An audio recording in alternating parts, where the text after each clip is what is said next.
Bienvenue au Congo-Brazzaville, un pays où l'histoire, la culture et la nature se rencontrent pour offrir une expérience unique. Découvrez avec nous ce qui rend ce pays d'Afrique centrale si spécial, des trésors cachés aux traditions vibrantes. L'histoire du Congo-Brazzaville est marquée par une rencontre complexe entre les puissances européennes et les royaumes africains établis. Dès le 19e siècle, le territoire attire l'attention des explorateurs européens, notamment Pierre Savorgnan de Brazza, un homme dont l'influence est si grande qu'il donnera son nom à la future capitale du pays. En 1885, lors de la conférence de Berlin, les puissances européennes se partagent l'Afrique et la France s'empare de la région que nous connaissons aujourd'hui sous le nom de Congo-Brazzaville. Après des décennies sous le joug de l'administration coloniale française, le Congo obtient finalement son indépendance le 15 août 1960. Un moment historique célébré dans tout le pays. Cependant, l'indépendance n'a pas immédiatement apporté la stabilité politique. Le pays a connu plusieurs régimes, des coups d'État et des périodes de tension oscillant entre gouvernement militaire et tentatives de démocratisation. Aujourd'hui, malgré cette histoire tumultueuse, Brazzaville reste un symbole de résilience et de renouveau. En tant que capitale, elle est le siège du pouvoir politique et un centre névralgique pour la culture et l'économie du pays. Le Congo-Brazzaville, bien que relativement petit, abrite des villes aux ambiances très diverses, chacune ayant son propre rôle et sa propre identité. Commençons par Brazzaville, la capitale. Située sur les rives du majestueux fleuve Congo, Brazzaville est une ville à la fois historique et moderne. Vous y trouverez des monuments emblématiques comme la basilique Sainte-Anne avec son architecture unique, le palais du peuple et la corniche où les habitants viennent se détendre en fin de journée. Pointe-Noire, quant à elle, est le poumon économique du pays. Située sur la côte atlantique, c'est une ville vibrante où les plages dorées côtoient les raffineries de pétrole. Connue pour son port animé, Pointe-Noire est un centre commercial majeur, mais aussi un lieu de détente pour les locaux et les touristes qui profitent de ses marchés animés et de son atmosphère détendue.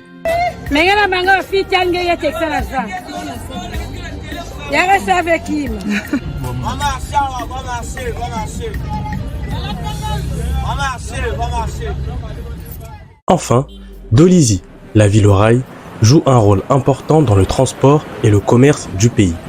Sa position stratégique en fait une plaque tournante pour le réseau ferroviaire congolais. Chacune de ces villes vous plonge dans une ambiance unique et ensemble, elles racontent l'histoire du Congo-Brazzaville d'hier et d'aujourd'hui. Le Congo-Brazzaville est une mosaïque d'ethnies et de cultures. Avec plus de 60 groupes ethniques répartis à travers le pays, chaque région a ses propres langues, traditions et coutumes. Parmi les principaux groupes ethniques, on retrouve les Congo, les Téké ou encore les Mboshi. Chacun de ces groupes a joué un rôle clé dans l'histoire et le développement du pays, que ce soit dans la gestion des royaumes d'antan ou dans l'organisation des communautés modernes. Les Congo, par exemple, ont une riche histoire marquée par le royaume de Congo, qui s'étendait sur plusieurs pays de la région.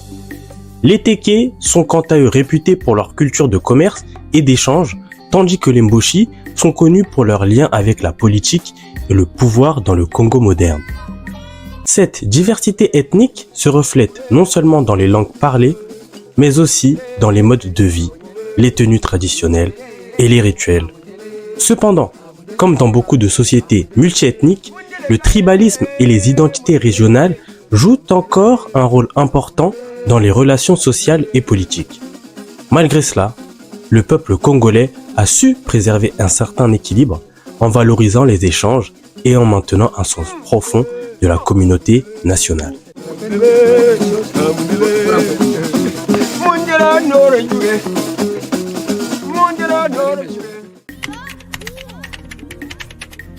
L'art de la parole est un pilier de la culture congolaise. Dans les villages comme dans les villes, les conteurs ou griots occupent une place centrale en tant que dépositaires de l'histoire, de la culture et des traditions. Leurs récits ne sont pas simplement des divertissements, mais aussi des moyens de transmettre des valeurs, des leçons de vie et l'histoire collective du peuple congolais. Qui est assis là-bas, au pied de l'arbre. Un magma de tristesse me traverse. Le conte ne s'exprime pas seulement avec la parole, c'est le corps, l'expression, la musicalité du texte, c'est ce qui emporte, voilà, il y a un travail qui s'est passé, mais avec Joris, je crois que c'est merveilleux, quoi. Ces histoires, transmises de génération en génération, parlent souvent de respect, de solidarité et des relations entre l'homme et la nature. Les contes traditionnels congolais sont riches en métaphores et en symboles. Ils mettent en scène des animaux ou des personnages mythiques et à travers eux, les griots enseignent des principes fondamentaux comme le courage, la sagesse et la patience. La parole, dans cette culture, est considérée comme un véritable pouvoir. Les cérémonies oratoires, souvent accompagnées de chants et de danses, permettent à la communauté de se réunir, de réfléchir ensemble et de renforcer les liens sociaux. Ces moments sont bien plus qu'un simple divertissement. Ils sont un moyen de préserver l'histoire et l'identité du royaume du Congo-Brazzaville.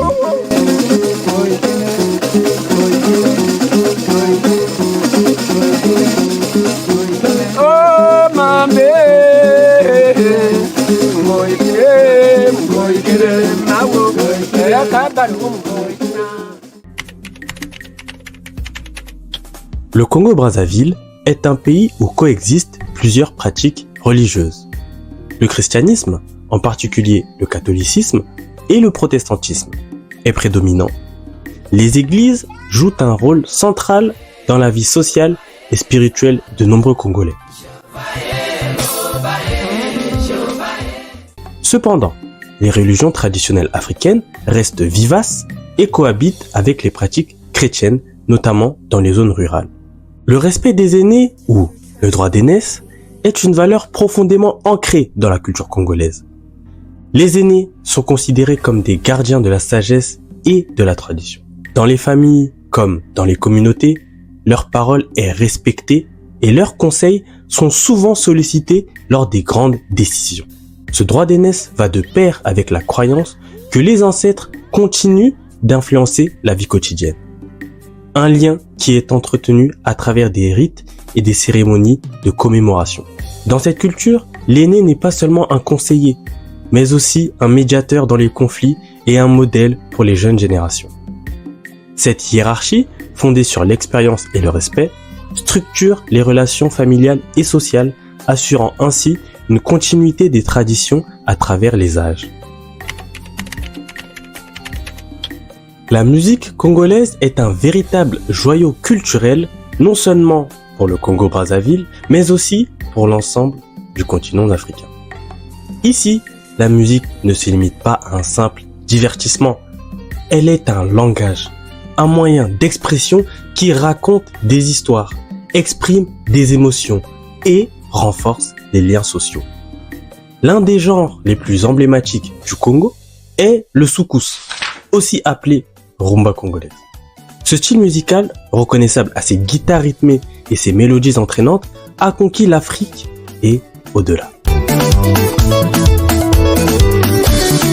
Des artistes comme Zao, célèbre pour son humour mordant et ses textes satiriques, ou encore Pamelo Munka, ont marqué plusieurs générations de Congolais avec leurs chansons qui abordent des thèmes aussi bien légers que profonds. Comment parler de musique congolaise sans parler d'Extra Musica?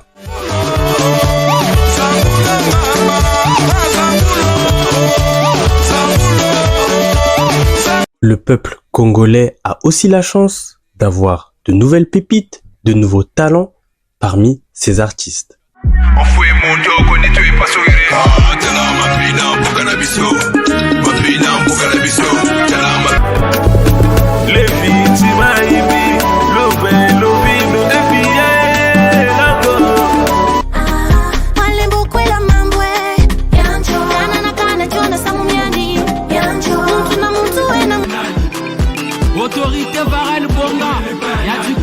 pétrole, comme on ne tombera jamais.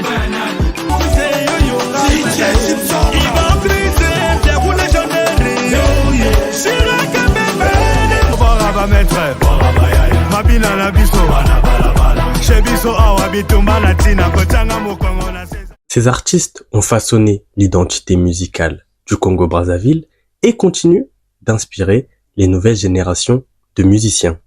Nos deux roues sont toujours guitarisés. Les Congolais de Brazza comme Niska ou Koba. Je suis né pour briller, je dois pas jouer le zoba. Fier de ma couleur, tu connais la saga. Dans l'afro dombolo, je dois devenir le papa. La musique congolaise va de pair avec la danse.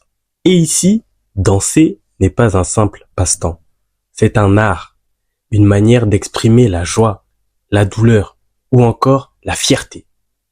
Les Congolais sont connus pour être d'excellents danseurs et les mouvements de soukous, avec leur énergie et leur rythme endiablé, ont une place centrale lors des fêtes et des rassemblements sociaux.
Il ne faut pas non plus oublier les danses traditionnelles comme le kibourkiri, le mwanda, le ngoma, plein d'autres qui sont pratiquées lors de cérémonies importantes.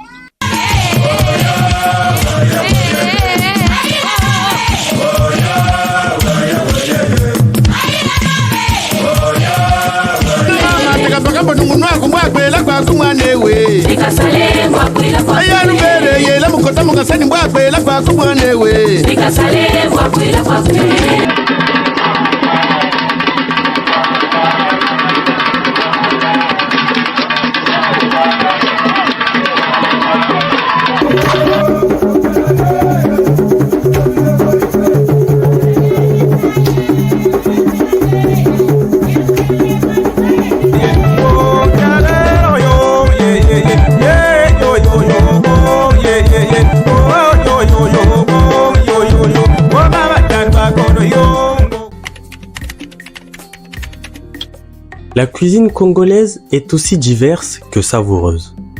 Elle reflète les richesses naturelles du pays avec des ingrédients frais et des recettes transmises de génération en génération.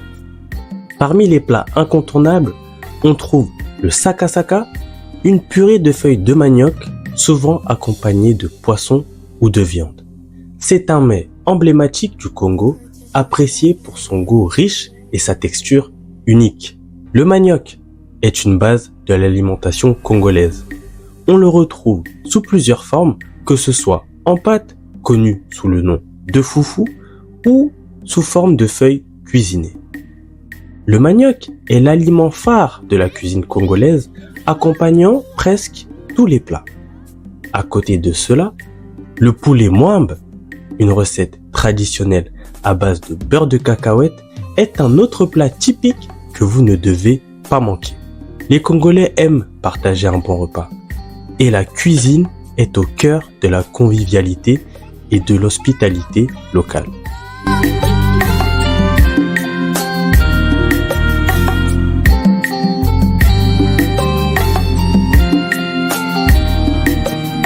Sans oublier les boissons typiques, tangawis, vin de palme, lungwila, Bouganda, laisse-moi dormir, pour ne citer que. Le football, c'est bien plus qu'un sport au Congo-Brazzaville. C'est une véritable passion nationale. De la rue au grand stade, Les Congolais vivent et respirent le football. Les clubs locaux comme les Diables Noirs, l'Étoile du Congo, AC Léopard, ont une base de supporters extrêmement loyale et les matchs entre ces équipes sont des événements attendus avec impatience. L'équipe nationale, les Diables Rouges, est une source de grande fierté pour le pays. En 1972, ils ont remporté la Coupe d'Afrique des Nations. Un exploit qui reste gravé dans la mémoire collective.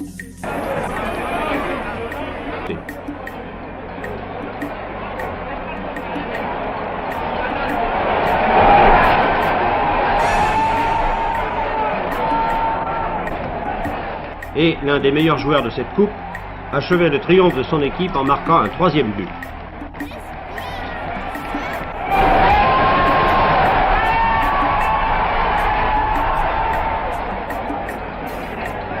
La victoire ne pouvait plus alors échapper à l'équipe congolaise.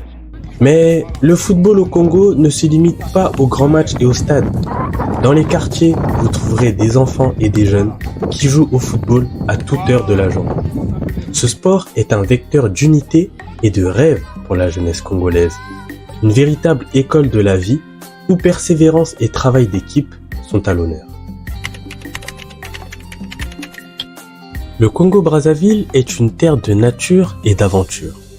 Parmi les sites à ne surtout pas manquer, il y a les chutes de l'Oufoulakari. Ces chutes majestueuses sont entourées d'une végétation luxuriante offrant un cadre spectaculaire pour une excursion en pleine nature. C'est un lieu idéal pour les amateurs de randonnée et de photographie. Le parc national de Nwabale-Ndoki, situé dans le nord du pays, est un véritable joyau de biodiversité. Le Congo-Brazzaville est un pays de contraste entre ses villes animées et ses étendues sauvages préservées. Que vous soyez amateur de nature, de culture ou simplement en quête d'aventure, ce pays offre une variété de paysages et d'expériences à découvrir absolument. La République du Congo est un pays vaste et diversifié, s'étendant sur une superficie d'environ 342 000 km². Administrativement, elle est divisée en 15 départements, chacun possédant ses spécificités géographiques et culturelles. Chaque département est ensuite subdivisé en arrondissements, comme c'est le cas pour les deux grandes villes, Brazzaville et Pointe-Noire, ou en districts pour les autres départements. Ces subdivisions ne sont pas que des entités administratives, elles sont le reflet de la diversité et de la richesse culturelle du Congo. Au Congo-Brazzaville, la famille est au cœur de la société. Mais ici, la définition de la famille est bien plus large que celle à laquelle on est habitué dans d'autres cultures. Il n'existe pas de distinction claire entre une mère et une tante. Par exemple, celle que vous pourriez appeler tante, ici, elle est simplement appelée maman. Cela reflète la vision communautaire de la famille où les responsabilités et les liens sont partagés. Ainsi, un enfant ne se voit pas seulement comme le fils ou la fille de ses parents biologiques, mais comme celui de toute une lignée. Cette conception permet de renforcer les solidarités intergénérationnelles et tisse un réseau de protection et de soutien qui s'étend bien au-delà du cercle immédiat. Ce modèle familial élargi, où les rôles ne sont pas rigides, apporte aussi une dynamique sociale unique. Les enfants bénéficient des enseignements et des soins de plusieurs figures parentales et cela nourrit un fort sentiment de respect pour les aînés. Ici, les oncles, tantes, cousins sont aussi proches que des frères et sœurs. L'entraide familiale y est une valeur ancrée dans la société congolaise. L'accueil et l'hospitalité sont des piliers de la culture congolaise. Que vous soyez un membre de la famille élargie, un ami ou même un étranger que l'on rencontre pour la première fois, il est d'usage de vous accueillir comme un invité de marque. Les Congolais veillent toujours à ce que chaque visiteur se sente à l'aise en lui offrant quelque chose à boire, à manger et en s'assurant qu'il soit à l'aise. Cette hospitalité est un signe de respect et de générosité profondément ancré dans les mœurs et peu importe qui vous êtes ou d'où vous venez, vous serez traité avec chaleur et attention. Le Congo-Brazzaville, c'est un pays riche en histoire. culture, beauté naturelle.